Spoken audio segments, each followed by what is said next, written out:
Coucou tout le monde, j'espère que vous allez bien. On se retrouve aujourd'hui pour faire le retour de mon rendez-vous en banque. Avant de commencer la vidéo, je voudrais juste préciser que je ne suis pas du tout professionnelle dans le domaine. C'est une vidéo que je fais juste pour vous expliquer ce qu'il s'est passé lors de ce rendez-vous, ce que j'ai appris, ce qui peut être applicable à ma situation et du coup les démarches que j'ai entreprises avec la banque ou que je souhaite faire. Donc, je suis chez LCL. Et du coup, je sais que ça peut varier d'une banque à l'autre. Voilà, je vous dis vraiment, moi, mon cas, ce que j'ai appris avec ma conseillère, etc. Donc, comme vous le savez, j'y suis allée donc pour ouvrir un nouveau livret d'épargne, puisque j'avais uniquement mon livret A et mon LTD. C'est déjà très bien, je trouve, mais c'est vrai que mon LTD, c'est vraiment une petite épargne secondaire par rapport à mon livret A pour ne pas y toucher, ou du moins pour ne pas y penser et avoir un petit matelas de sécurité de ce côté-là. Et j'ai mon livret A qui vraiment est là pour récupérer l'argent de mes projets, donc de mes enveloppes et de mon fonds d'urgence par exemple. Donc je voulais ouvrir un autre livret d'épargne. Au niveau des épargnes, elle m'a proposé plusieurs choses. Elle m'a proposé un PEL, donc un plan d'épargne logement. Le souci, c'est que dans le plan d'épargne logement, on doit obligatoirement verser dans ma banque 45 € par mois. Et ce, tous les mois. C'est un contrat qui a une durée de vie de 10 ans, mais qu'on peut fermer si on rachète le contrat. Mais c'est pas ce qui est préconisé, c'est vraiment pas avantageux. Et il a un taux d'intérêt, je crois en ce moment, d'environ 1%. Donc vraiment très très peu. De ce que j'ai compris, le PEL à l'heure actuelle n'est pas très intéressant. Elle m'a également proposé du coup une assurance vie où là, dans ma banque, il faut minimum verser par mois 15 €. C'est un contrat qui a lui une durée de vie de 8 ans et elle ne m'a pas donné le taux d'intérêt. Elle m'a ensuite parlé donc du livret d'épargne populaire, ce où je m'étais un petit peu renseignée avant. Donc c'est un livret d'épargne où on n'est pas obligé de verser quelque chose par mois. On fait vraiment des versements quand on le souhaite, avec le montant que l'on veut. J'ai oublié de vous préciser que pour l'assurance vie, on peut retirer de l'argent, mais c'est pareil, ça vaut pas le coup niveau impôt, parce que du coup c'est imposable. Et puis si vous enlevez de l'argent, du coup le contrat ne travaille pas à son maximum sur les 8 ans. Mais en tout cas, c'est possible quand même de retirer de l'argent de l'assurance vie. Mais c'est pas de l'argent qui sera disponible rapidement. En revanche, le livret d'épargne populaire, donc vous n'avez pas d'obligation de versement minimum par mois. Vous versez de l'argent et vous alimentez le compte comme vous souhaitez, à hauteur que vous souhaitez. Il faut en revanche laisser 30 € minimum sur le compte. Et par contre, le LEP, lui, c'est de l'argent disponible. Donc quand vous le souhaitez. Il est lui plafonné, alors les autres je suis désolée, je sais pas, mais c'est des plafonds qui sont bien plus élevés que le LEP. Le LEP lui il a un plafond de 7 000 € ou 7 700, mais on va partir sur une base de 7 000 €. En plus de ça, le LEP, donc c'est un livret d'épargne populaire, il l'appelle comme ça, et il est par contre sous condition. Tout le monde ne peut pas ouvrir un LEP. Ils vont vous demander une fiche d'imposition et moi, de ce que j'ai compris, il fallait que mes revenus sur ma feuille d'imposition soient inférieurs à 19 000 €. J'y avais le droit, mais par contre, on a le droit également de ne pas être éligible sur une année. C'est-à-dire qu'en 2023, en fait, vous êtes obligé de donner vos fiches d'imposition tous les ans à la banque pour qu'ils puissent vérifier que vous êtes éligible toujours au contrat. Et si par exemple l'année suivante vous avez des revenus qui sont trop élevés, c'est pas trop grave, vous avez le droit de conserver votre livret d'épargne populaire. En revanche, il y a encore une deuxième année où vous êtes au-dessus des revenus, et tout simplement vous allez avoir l'obligation de fermer le LEP. Donc voilà, c'est vraiment sous condition. Et il a un taux d'intérêt, lui, de 4,6%. C'est un taux qui est fixé par l'État. et qui est changeant en fonction de l'inflation. Le LEP, vraiment, il fonctionne avec l'inflation. Donc en ce moment, il est vraiment très avantageux. C'est un très bon taux d'intérêt. Elle m'a ensuite parlé dans les épargnes, donc c'est pas de l'épargne à proprement parler, mais elle m'a parlé d'un contrat prévoyance.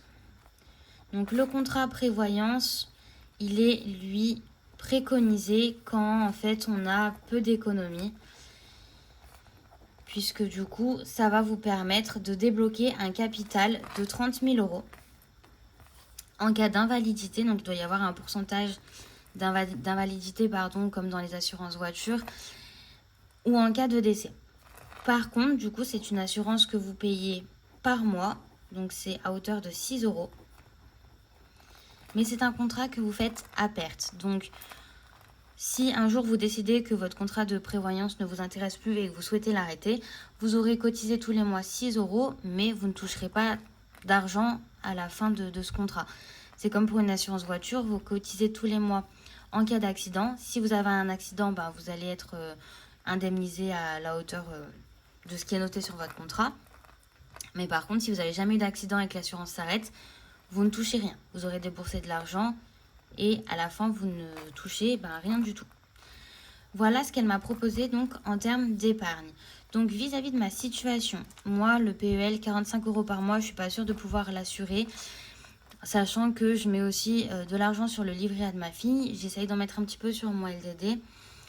Voilà, le PEL, pas intéressant pour moi, surtout en plus au vu du taux, le fait qu'il faille racheter le contrat, bref, ça du coup c'était non pour moi. L'assurance vie, c'était un petit peu plus accessible puisque c'était 15 euros par mois, mais c'est quand même une obligation de verser chaque mois. Et pour moi qui ai des revenus instables, ou du moins une situation financière instable, c'était pas l'idéal. Et pareil, vu que encore une fois je suis instable financièrement, j'ai quand même besoin d'avoir cet argent qui soit disponible rapidement en cas de souci, puisque je n'ai pas un gros matelas de sécurité, donc je ne peux pas laisser de l'argent réellement intouchable, on va dire, de côté. Du coup, et au final, ce qui est le plus intéressant dans cette situation pour moi, c'est le livret d'épargne populaire. Le taux est très bon, il n'y a pas de condition de versement, je l'alimente comme je souhaite. Le seul petit hic, c'est le plafond qui est à 7 000 euros. C'est pas énorme. Mais bon, au vu de ma situation financière, les 7 000 euros, j'ai le temps d'y accéder. Et du coup, au vu du taux, encore une fois, c'est un livret d'épargne que je vais classer prioritaire. C'est là où je vais essayer de mettre le maximum d'argent pour le faire travailler et récupérer des intérêts. C'est le but de l'épargne. Le contrat prévoyance, là, du coup, ça aurait pu rentrer dans notre situation vu qu'on a peu d'économies. Mais après, je touche ma tête. Je suis jeune, je compte pas avoir un souci quelconque. Même si je sais que c'est du au cas où, on n'est jamais à l'abri de rien. Mais mettre 6 euros par mois pour au final ne pas économiser d'argent, ne pas épargner et ne rien toucher au moment où j'arrêterai, je trouve que avec ma situation, c'était vraiment pas l'idéal à faire. Et je préférais économiser moi de mon côté de l'argent. D'où mon choix du LEP. C'est le LEP du coup qui a été le grand gagnant. Attention, encore une fois, tout le monde n'est pas éligible. Si vous êtes intéressé, il faut vous renseigner auprès de votre banque. Vous renseigner, voir si vous y avez le droit. Elle m'a ensuite du coup parlé rapidement de la retraite puisque ça m'intéressait quand même de savoir. J'avais vu une vidéo qui disait quand même que la retraite, plus tôt on s'y prend, mieux c'est. Et puis dans un sens c'est vrai, même si on a de bons revenus, je trouve qu'avec le monde qui change, les inflations, on n'est pas à l'abri de rien. Il vaut mieux avoir un petit matelas de côté pour la retraite. C'est toujours ça. Et puis ça peut vous permettre d'avoir une retraite un petit peu plus confortable, même si à l'heure actuelle vous avez de bons revenus. Du coup, elle m'a proposé 2 choses. Donc l'assurance vie, encore une fois, qui peut être un moyen de mettre de l'argent de côté pour sa retraite ou pour transmettre un capital. Et ensuite, elle m'a pas vraiment donné de nom, je crois, mais il y a une autre épargne en retraite. Il me semble que c'est le plan d'épargne retraite, le PER, qui est aussi un moyen d'épargner pour la retraite. Donc, de ce que j'ai compris, ce PER, il y a des sommes qui sont... vous versez des sommes sur cette épargne. Et donc, vous avez le choix, au moment des versements, de prendre toutes les sommes que vous versez dans cette épargne et en fait de les déduire des impôts. Mais par contre, si vous n'êtes pas imposable, ça vaut pas le coup. Mais du coup, vous avez la possibilité donc de ne pas utiliser la déduction d'impôt sur les versements que vous faites dans cette épargne, mais d'utiliser au moment de votre retraite, à la sortie de l'impôt, à la sortie de l'argent, d'être exonéré d'impôt sur cet argent que vous sortez. Vous ne pouvez pas cumuler les deux, c'est-à-dire déduire de vos impôts les versements et vous exonérer d'impôt à la sortie de l'argent de cette épargne. C'est soit l'un, soit l'autre, mais pas les deux en même temps. Bref, dans tous les cas, pour le moment, l'épargne, c'était juste des renseignements que je voulais prendre, mais ce ne sera pas effectif tout de suite, je ne vais pas mettre ça en place. J'ai pas énormément de revenus, je ne peux pas me permettre d'épargner à droite, à gauche. Dans tous les cas, tout ce que j'épargne à l'heure actuelle, ça reste de l'épargne globale. Je pourrais redispatcher par la suite si j'ouvre d'autres contrats, etc. Mais voilà, je ne veux pas trop m'éparpiller. Pour le moment, j'épargne sur le LEP. Mon livret A est fait pour mes projets et les enveloppes. Donc c'est des projets, mais l'argent de mes enveloppes va dans mon livret A quand j'ai trop d'argent dans mes enveloppes. Et mon LDD, c'est un petit matelas de sécurité supplémentaire au fond d'urgence que je voudrais garder vraiment en gros cas d'urgence. Et j'aimerais vraiment pouvoir y mettre un petit peu plus que 1 an ou 2 de salaire. On ne sait jamais ce qui peut arriver. Mon fonds d'urgence sera beaucoup moins élevé que ce que je veux mettre sur mon LDD. Donc voilà pour les épargnes. Et ensuite, j'étais allée à la banque par rapport à mon découvert. Donc, j'ai des petites feuilles sur le côté parce que j'avais peur d'oublier. Mais du coup, voilà, j'étais allée à la banque par rapport à mon découvert puisque je voulais le diminuer. J'ai donc, pour rappel, un découvert autorisé sur mon compte bancaire de moins 1 000 €. Vous avez été plusieurs à essayer de m'expliquer un petit peu par rapport à mon découvert ce que ça allait me coûter. Et je vous avoue que c'était pas forcément très clair pour moi. Via les commentaires, c'est difficile de comprendre à 100%. Donc du coup, voilà, là j'ai pu me rendre en banque. Elle a pu m'expliquer un petit peu plus en détail vraiment le fond du pourquoi du comment. Donc je vais vous expliquer avec mon cas. Donc moi, comme je vous disais, j'ai 1 000 € de découvert autorisé. Ce que je ne savais pas, ou du moins ce que je ne comprenais pas, c'est que en fait, j'ai des intérêts débiteurs.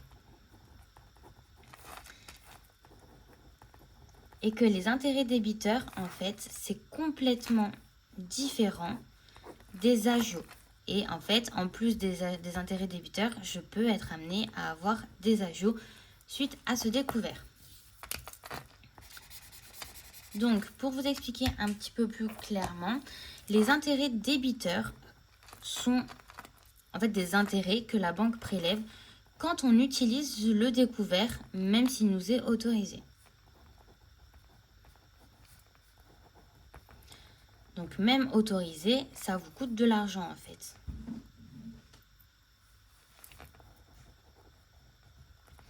Et ça, je n'avais pas compris. Tandis qu'en fait, les agios, ce sont donc de l'argent qui vous prélève. Une espèce de, pas de punition, mais comment vous dire. Si, enfin, c'est ça, en soi, c'est... Alors, je trouve plus mes mots. Mais en tout cas, voilà. Ils vous prélèvent de l'argent quand vous êtes dans un découvert qui ne vous est pas autorisé. Donc ça, après, ça dépend de chacun. Si vous avez un découvert autorisé de 500 € et que vous dépassez ces 500 €, vous allez avoir des agios. Si vous n'avez pas le droit à un découvert et que vous rentrez dans le découvert, vous aurez des agios. Donc quand vous êtes à découvert non autorisé. Dans tous les cas, le découvert vous coûte de l'argent. Personnellement, dans ma banque, les intérêts débiteurs sont calculés tous les 3 mois. Et c'est pour ça qu'en fait, je ne me rendais pas compte que j'avais des intérêts débiteurs. Parce que quand je voyais que la banque me débitait de l'argent, je pensais tout simplement que j'avais dépassé mon découvert autorisé. Donc je prenais ça pour des agios à un moment dans le mois et que je ne m'en étais pas rendu compte. Quant aux agios, en tout cas dans ma banque, chez moi, c'est 8 € par jour de découvert non autorisé. Donc c'est très cher. Et donc du coup, moi je ne connaissais pas l'existence de ces intérêts débiteurs. Et au final, c'est pas cool parce que du coup je paye pour être à découvert. Enfin, en fait, le découvert, c'est un prêt et vous payez des intérêts par rapport à ce prêt, tout simplement. Par contre, il faut savoir que si vous n'utilisez pas donc ce découvert, si vous est autorisé mais que vous ne l'utilisez pas, eh ben c'est gratuit, vous n'avez pas d'intérêt débiteur. Même si le découvert vous est autorisé. Et ça non plus, je ne le savais pas.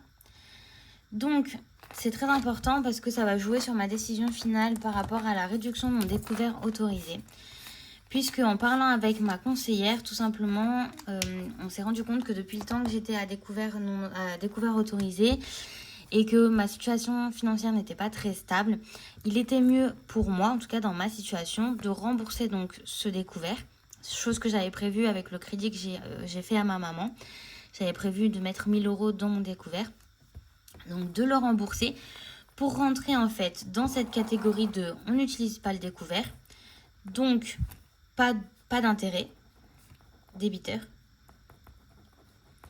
Mais je garde en fait un découvert autorisé de moins 1 000 €. On ne sait jamais vu que ma situation financière n'est pas stable.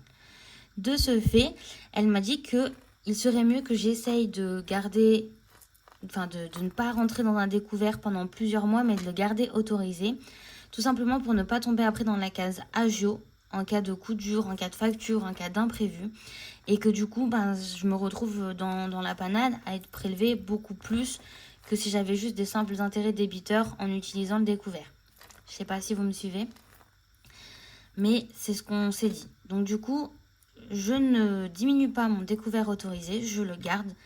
En revanche, moi je sais que je ne dois plus utiliser ce découvert, donc je ne dois plus être en négatif pour ne pas avoir d'intérêt débiteur et être tranquille. Et on se laisse plusieurs mois comme ça pour voir si j'y arrive, voir si avec ma situation financière ça le fait. Et si c'est le cas, au bout de quelques temps, on diminuera le découvert autorisé. Donc peut-être qu'on ne passera pas de moins 1000 à 0 € de découvert autorisé, mais peut-être à 500, puis à 400, puis à 200. Mais dans tous les cas, on ne doit plus être à découvert pour ne plus avoir d'intérêt débiteur. Et alors les agios, je vous en parle même pas, puisque 8 € par jour, c'est énorme. Voilà, donc c'est un petit peu le résumé de mon rendez-vous chez ma conseillère à la banque. Ce que j'ai mis en place, ce que je compte mettre en place et ce qui s'est passé un petit peu pour moi et les choses que j'ai compris et qui m'ont été expliquées. J'espère en tout cas que ça aura peut-être pu vous aider, que ça aurait pu répondre à quelques questions que vous vous posez sur des contrats ou par rapport aux découvertes. Et en tout cas, moi je vous ai fait un retour de ce que moi j'ai appliqué suite à tout ça. Voilà, j'espère que ça n'aura pas été trop brouillon. J'ai essayé de faire du mieux que je pouvais. Et on se dit à très bientôt pour une nouvelle vidéo. Bisous!